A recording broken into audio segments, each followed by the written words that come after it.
Well, indeed, good evening. Welcome. This is Ktn Prime Business. My name is Peter Akaba. Now, we start off in the mining sector where Australian mining multinational-based titanium has reported a slowdown in sales and production in the first quarter of the year 2018 from its Kwale operations. The firm in its first quarterly operations update said it saw a decline in tonnage as compared to the previous quarter in the mining of mineral sands that include ilmenite, rutile and zircon. The company attributed part of the slowdown to an extended planned maintenance shutdown of 4.5 days to refurbish a number of major components in its mineral separation plant. The firm is, however, going full steam ahead to wholly optimize its Kwale Phase 2 project, with construction completion scheduled for the second half of the year 2019. Well, to the agricultural sector now, where the government is not importing maize from Uganda. Rather, traders are taking advantage of the East Africa Community protocols to move maize supply to where demand is, and thereby shutting out Kenyan farmers out of the market. According to the National Cereals and Produce Board, these and the fact that funds to procure the remaining amounts of maize from farmers in Kenya are yet to be released are the reasons maize farmers continue to suffer.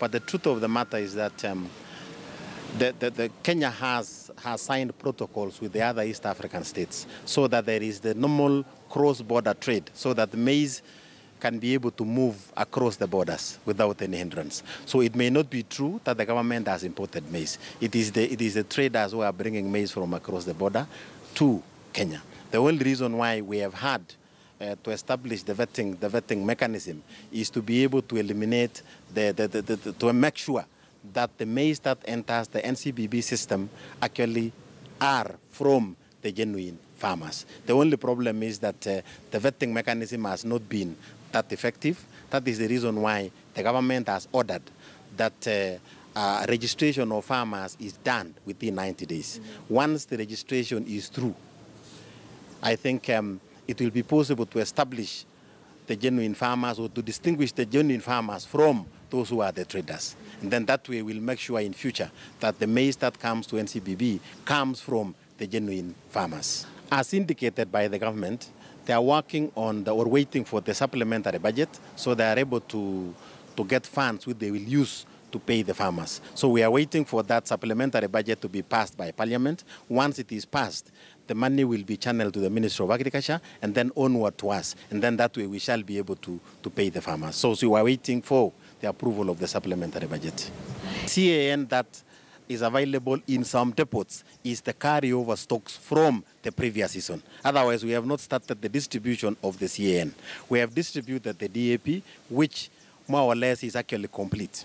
And I think what people need to understand is that the demand for the planting fertilizer, we are told, is about 12 million bags. The government is only able to supply 25 to 30%. So that is what the NCBB distributes, 25 to 30%. So in terms of that 25 to 30%, I think we have been able to do it. The only problem is that the demand exceeds that which the government is able to provide. And it's because of the budgets. Everything hinges on the budgets. Well, indeed, matters weighty there in the agricultural sector. Now, moving on, President Uhuru Kenyatta says that Kenya is working in tandem with the rest of the globe in creating an enabling environment for the adoption of blockchain technology across the financial sector. According to the head of state, there are concerns, however, over the possible applications for activities outside the law, which means that it has first to be examined very critically. The president spoke at the Royal Institute of International Affairs at Chatham House in London.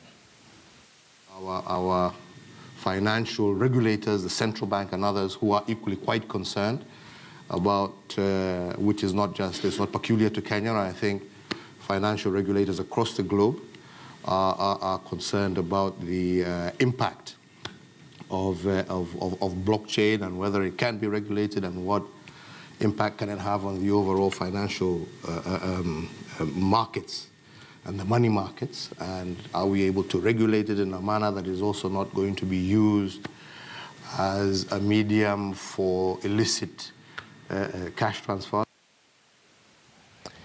Well, let's now take a quick look at the financials to see just what the barometer of the economy has been saying today.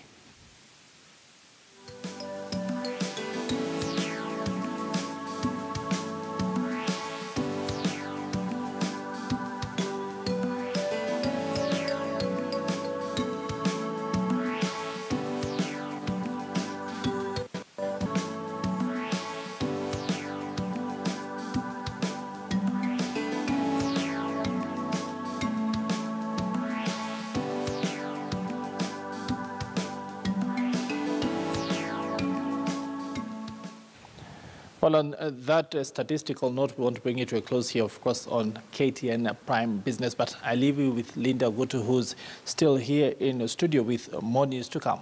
Akaba, thank you. All right, so I need to also leave and go home. But just before I leave, it will be interesting to mention that our sports news is coming up in a couple of minutes. Thank you so much for watching KTN Prime.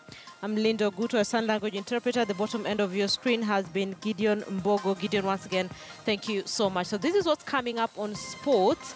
National 7-a-side women's rugby team just back. Robinson Okenya will have more after this break. Good night. We'll see you tomorrow.